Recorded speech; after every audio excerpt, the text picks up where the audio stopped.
we wanted to recognize someone in New Jersey, someone in public service that has given tirelessly to this effort on women's issues, domestic violence movement, and children's issues.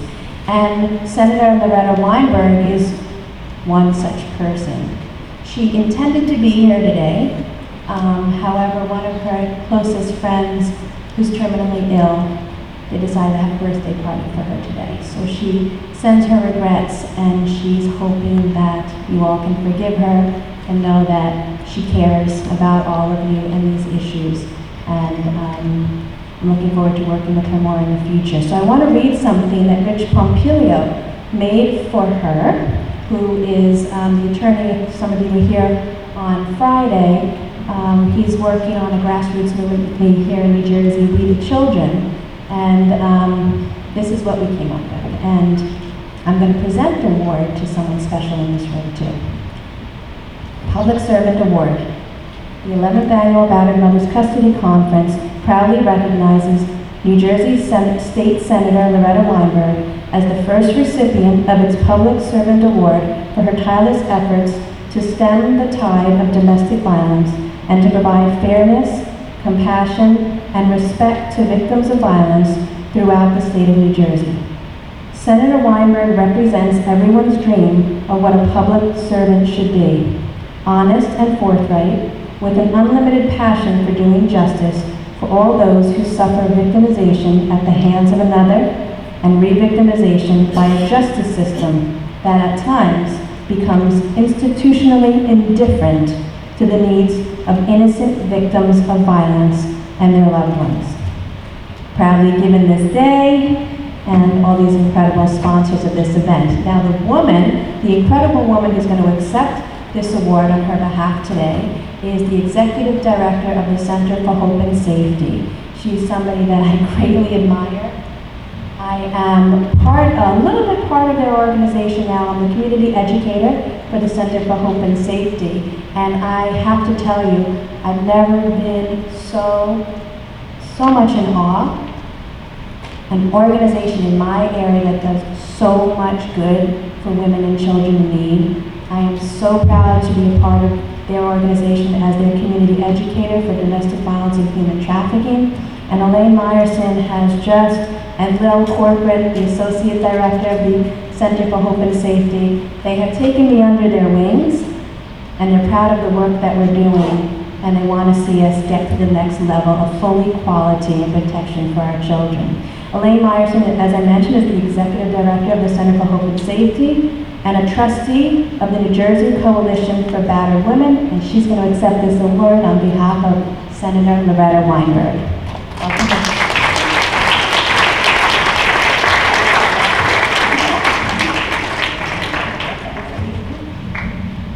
Good afternoon. It's sort of an honor to sort of help end the conference also.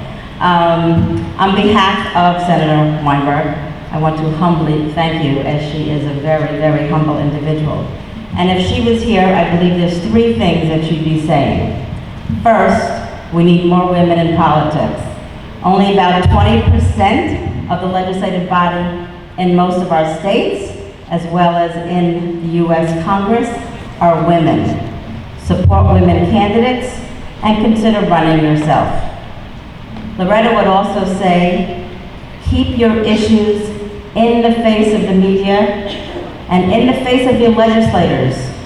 Continue that kind of work, because they need to hear the stories. They need to understand the issues. The more going together in groups, of course, and following some of Ann's suggestions, but keep going with the stories. And lastly, Loretta would say, Loretta is a hero of ours. She's one of the most powerful legislators and, of course, Democrats in the state of New Jersey. She is our hero, but she would tell you that you are all her hero, and continue the good work on behalf of our children and our families. Thank you.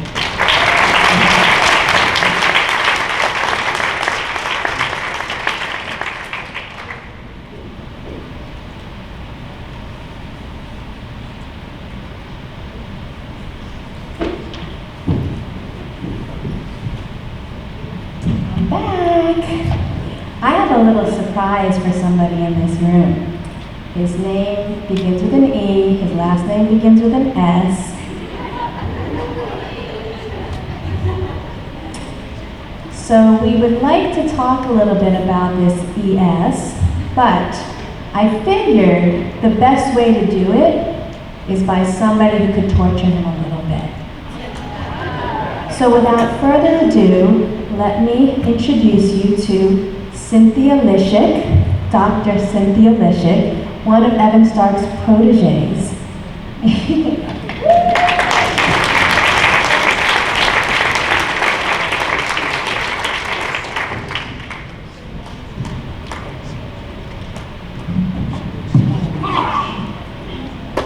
Hello, everyone. Hi, Evan. I flew all the way in from Atlanta this morning, 4 a.m.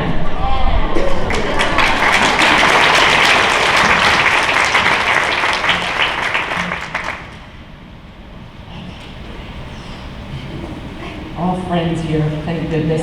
Oh, yes. Okay, Evan. I am greatly honored to stand before all of you to introduce my mentor, my friend. I told Teresa I wasn't going to cry, so I'm going to try not to. I said let it out. No, because I'll cry through the whole thing. Okay, all right. To introduce my friend, my colleague, my mentor, Dr. Evan Stark, on this very momentous occasion. For those of you who don't know Evan, he is a man of all seasons. He is a true Renaissance man. And I hear that he was tickling the ivories last night.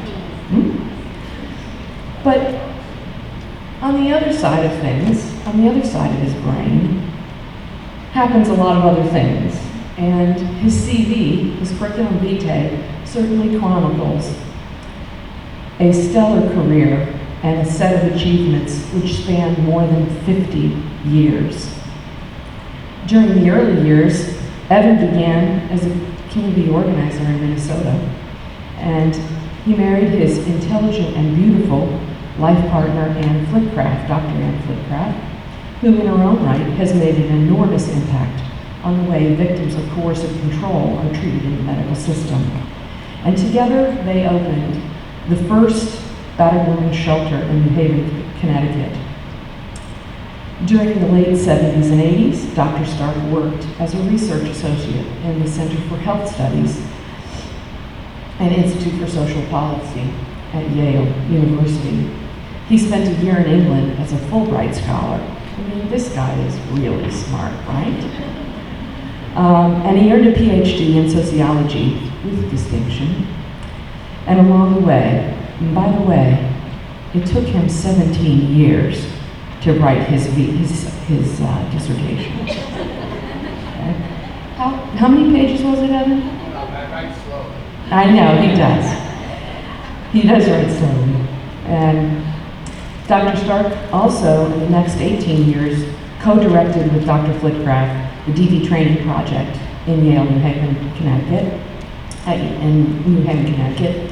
And he also then earned an additional master's degree over and above the master's and PhD,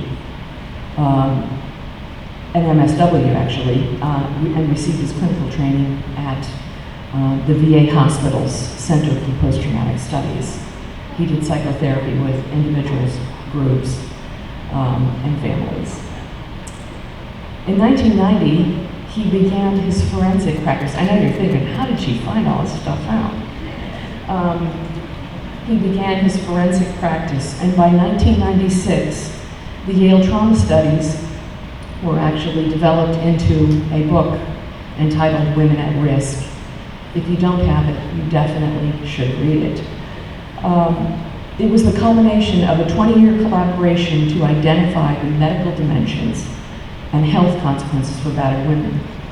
He had, in his subject cases for his dissertation, more than 4,500 cases.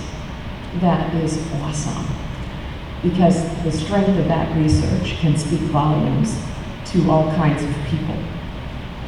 They wanted to evaluate the clinical responses and understand what the appropriate clinical responses ought to have been.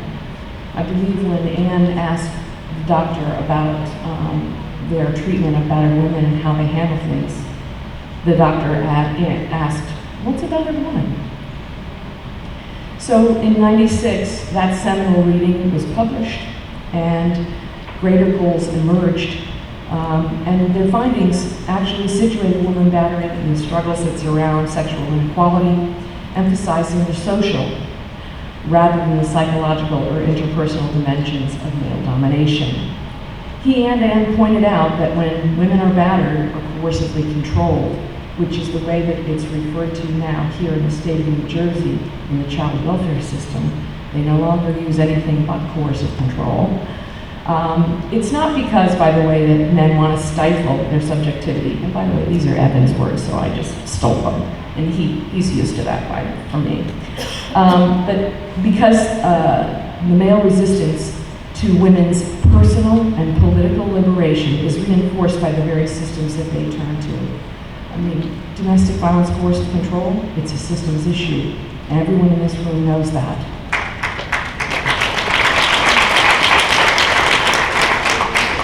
They pointed it out in the medical system, and Evan went on to point it out to police, prosecutors, and of course, the Child Protective Service system. And the list can go on from there. And all of this, he also noted, took place amidst race, class, and sexual struggles.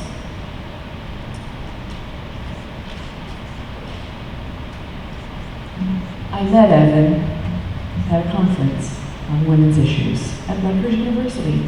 I was working at East Orange General. I was sitting up on the dais, one like this, and my dissertation director, who were just forming the committee, was up on the dais giving a talk. And I happened to be sitting down the way from Evan. And so Dr. Dasgupta, Shamita Dasgupta, was giving a talk, and Evan leans over and goes, "Psst. So what are you doing here?" And I said, "Well, I run this program for domestic violence victims that have a mental health issue at East Orange General Outpatient Mental Health. I have a 3-tiered system." I explained a little bit. And I said, "I'm writing a dissertation." And he said, "Oh, well, would you like an outside reader?" I had no idea who this man was. Now, I had heard him talk because he spoke before Shamita, and I thought to myself while he was talking, oh my God, this guy really gets it. That's what I thought. He really gets it. It's the liberty crime. It's the pattern of coercive control. And I said, okay, sure. And then I promptly went to the library to read everything he'd ever written. And that was no easy feat. But by 2007, Dr. Stark had completed his magnum opus entitled Coercive Control, another book that I highly recommend. Everybody read it? It's wonderful, yes? Yeah? Go ahead. Yeah, it is. So he was vacillating between entitling it coercive control versus the liberty crime. I voted for the coercive control because I thought society really needed to have that process labeled and batterers' pattern of bad acts that extend over the time and space to subordinate women and deprive them of their rights and freedoms and of their personhood. So he chose coercive control. He's like, cut it off. Don't tell them anything else. Well, coercive control has helped us to explain several enigmas. First, it explains why women stay.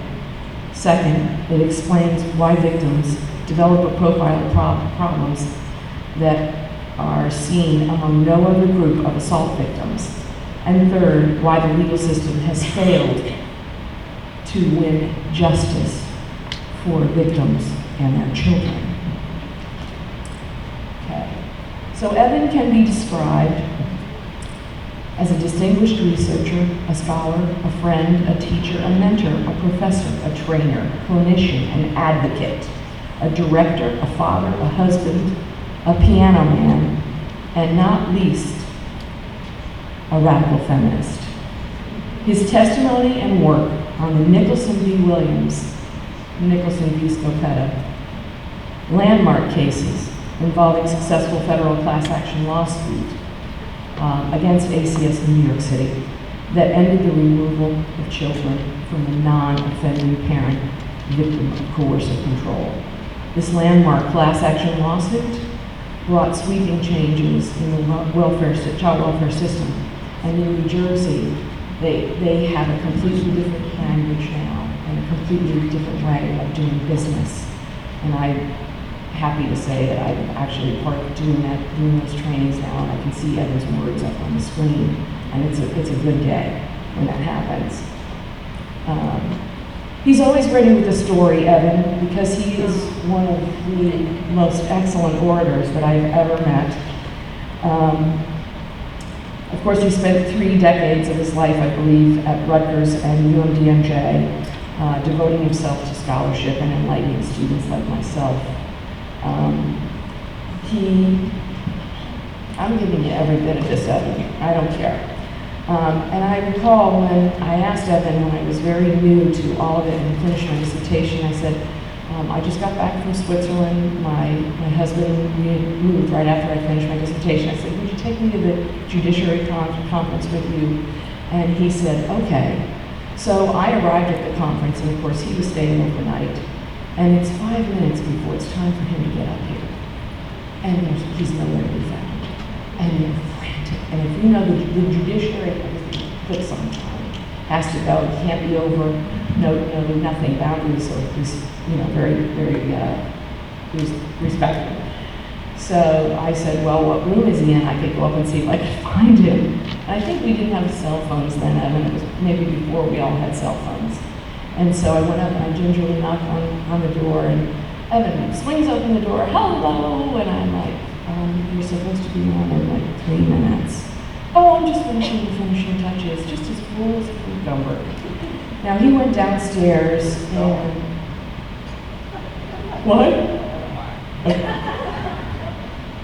He went downstairs and he delivered the speech, I think, one of the seminal speeches to the New Jersey judiciary of all time, because they actually invited him back at least 3 or 4 more times after that.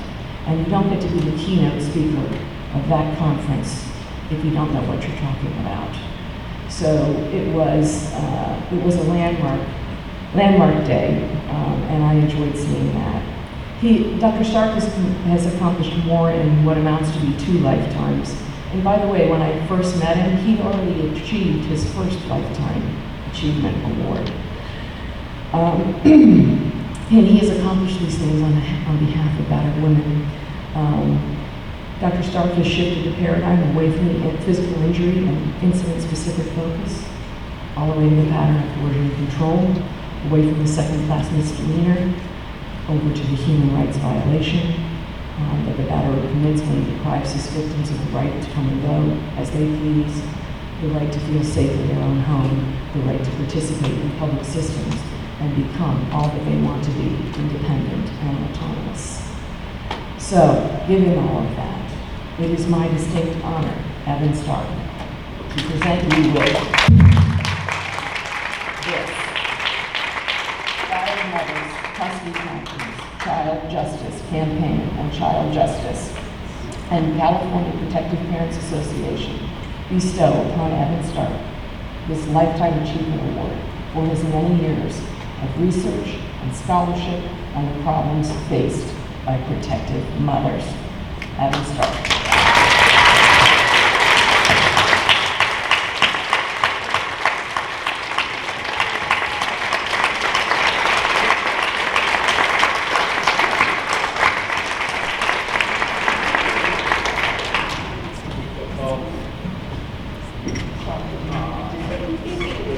They used to have that show, I don't know if any of you were old enough, when they would, the guy's grammar school teacher would come, you know, what was it? What was the name of the show? This is your life. Oh, This Is Your Life. And these people would come in, you know, where you urinated when you were in the 4th grade on yourself. Oh, I remember him. You know, there were all these stories. This is, picture. So Cynthia, I was Cynthia's mentor. So my mentoring went like this. I got her dissertation. I said, Cynthia, there are some problems I'd like you to fix. She says, I'm not going to fix any problems. She said, I'm going to Europe in 2 days. Sign the damn thing. And I signed it. So we got to be a little honest about how these things work. Now, it is true that my dissertation took 17 years. But what Cynthia didn't tell you was that when I finished, my first wife, Sally, and my now wife of 40 years, Anne, went out together to have drinks and did not invite me. Their attitude was, we suffered through this thing, what did you do? You know? And so that was very funny. And Sally, who I love dearly, my first wife, I don't call her my pre-wife, but I know this is very sexist, sounds sexist, but when we got divorced, she gave me a mannequin of Marilyn Monroe. And you don't know this. And she said, whenever you have a fight with Ann, you should dance with the mannequin. And what happened, I'm going to tell you this, nobody knows this, is I broke the neck. You know, because I'm very short, Marilyn was very big. And I did surgery a number of times on her neck with pencils and stuff like that, but the head kept falling off. So about 2 years ago, I called Sally and I said, you know, Sal, I love you dearly, but I got to make a choice between the head and the body. And while the body is beautiful, I don't really have room for it. So I have this head now that reminds me of that. Anyway, thank you very much. But this is the two things I wanted to just comment on, because I said yesterday, this was the first conference, Battered Mother's Custody Conference, that I've allowed myself to come to, for all the reasons that I said yesterday. And I talked to so many of you over the last 24 hours. We were up till 2 o'clock, some of us were singing. I only made about $10 last night after you left. Because they were having a party, I had the cup out and everything, but playing piano in the lobby. But the first thought that came to me was that, you know, I said something like this yesterday, is that the way men hurt us, these what we should call now, I like that, we should call them criminals or monsters, whatever you want to call them, but the way they hurt, it's not that they're men, but what they do is monstrous, outside of the realm of free discourse, equal discourse. But the way they hurt us is by, and the reason they hurt us is really because you have capacities and imaginings, ways of being in the world that they can't tolerate, being yourselves. And you know, I said this yesterday, and that they try to co-opt and quash these ways of being in the world, these capacities. What I'm calling feminism with a small f, each of us wanting to be our own person, free in our own way. And the way they quash and co-opt those capacities is by taking, as Wendy said, and I tried to say yesterday, is by making us rightless, by taking away our rights, our freedom of speech, our freedom of movement, our freedom of self-determination, our freedom to love and care for our children, all the basic liberties that she was saying may not be as gold as citizenship, but are certainly second in terms of natural rights as human beings. And, you know, and they do that, and that's what coercive control really is. It's a way of describing being made rightless. And the other thing they do, which really I think has impressed me so much, is that they isolate us, but they isolate us in a profound way. They isolate us by creating stories that at the one hand we cannot live without sharing, because the stories are so painful and so deep and so profound particularly when they involve our children, but not only when they involve our children. They also, when they involve us, but these thoughts, that they create a condition of what we call perspecticide. Perspecticide in the torture literature means we can't even know what we know. And by that I mean we can't know our own stories because they're so, the minute we know them, we become obsessed by them. They become our blogs, they become our dreams. So we have to push them aside. We can't know what we know. And at the same time, we cannot not know. We have to share, and yet we can't share, because no one wants to hear that much pain. They listen and then they don't call us back, or, you know, we're not invited to parties, or the daycare teacher says, oh, I have other business, you know, and so forth and so on. So on the one hand, we have to share in order to know what we are, and on the other hand, we can't share. And that contradiction is paralyzing. That contradiction of having so much, and particularly if our children are involved or taken from us, that pain that we have is so great that we can't share it without frightening everyone, including ourselves. And at the same time, if we don't share it, we're paralyzed by it. We're caught in that life. And that's why this conference is so amazing, isn't it? Because, and that's why the same people, many of you, come back again and again, because it's one of the few places where I can talk to Cynthia about my work, make jokes while we're eating dinner about our stories, and where you can talk your story and know what you know in a way that other people will nod and not think you're crazy and come back for more, because they too know the same knowledge. We talked about a public service award, but there's no greater public service than knowing what you know in public and speaking about rightlessness in a community in which rights are supposed to be celebrated and the foundation for democracy. Your work, your knowing who you are and speaking it in a public way is the greatest public service imaginable.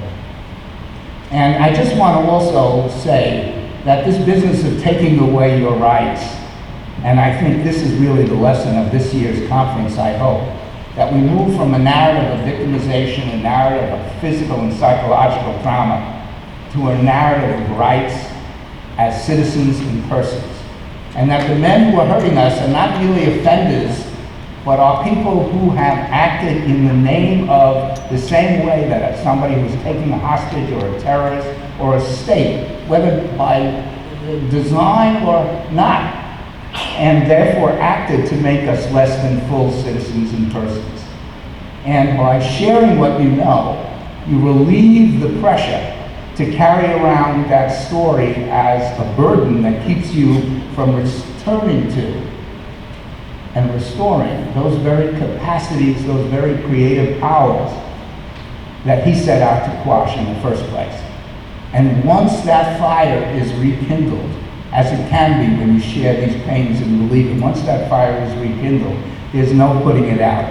And there's no court in the land that will not eventually give us our due. And if they don't, we'll burn them down, because that fire will burn us down.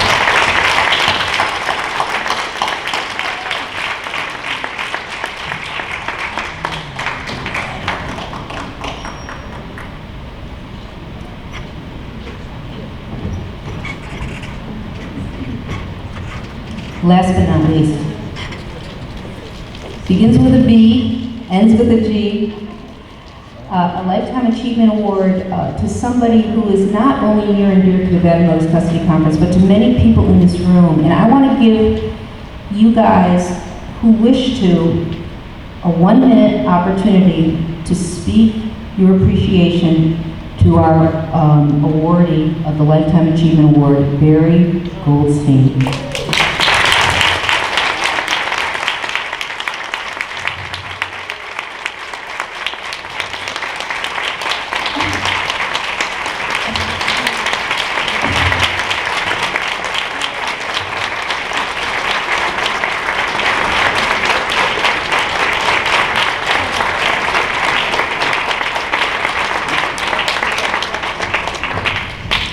I think everybody already knows what Barry means to me as really a partner in shaping, forming, and pushing forward the Battered Mothers Custody Conference. But he's been a co-writer with me, a co-editor, and he really has been the male face. I mean, there are many others like Evan, but for me and for the conference, the male face of this conference, who says this is not only about women who are being hurt, it's about men who are hurt by the fact that women are being hurt. And Barry epitomizes that. So I want to offer you, Barry, my deepest, sincere appreciation for everything you've done up till now and everything I know you're going to continue to do. And I also want to ask anybody who would like to come up and say something in terms of appreciation of Barry, please do come up, but keep it to 60 seconds, please.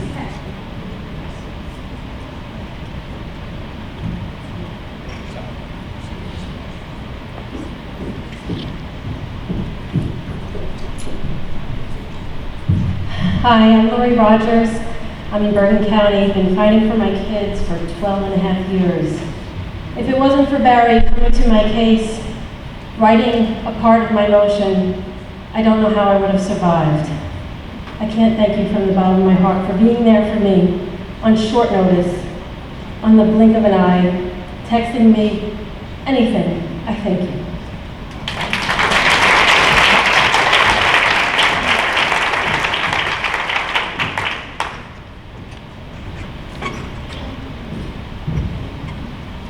Hi, I had no intention of talking, but I cannot thank Barry enough. From the very beginning of what I've been dealing with, Barry gave me his phone number. I call him late at night sometimes. I call him when I'm in crisis, and he never, ever has let me down.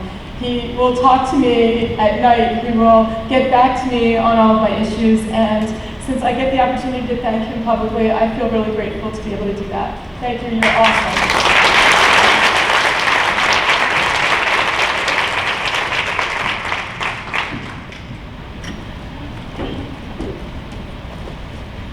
Coming in from the side door again. I first had a conversation with Barry before I met him at the Bethlehem Custody Conference in 2004 when we had gone into a shelter. And he gave me some valuable advice. In 2006, and I was distressed because my son was court ordered to go visit his father every single weekend. And then I came here and I saw what was really going on in addition to being with another volunteer organization. I'm honored to know Barry.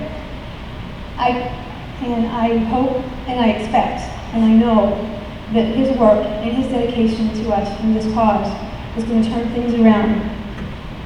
Not as fast as we would like, but quicker than it would happen otherwise. And I'm really grateful. Thank you so much.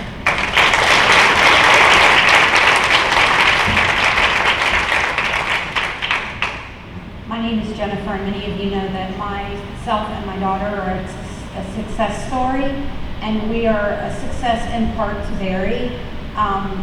Several years ago, there was a hurricane up here, and it affected Barry's area, and that was when my ex-husband had taken my daughter. And I called him, and he took the time to talk to me and calm me down and tell me it was going to be okay, and just lifted me up. And he sacrifices over and over and over again, and he's a wonderful man.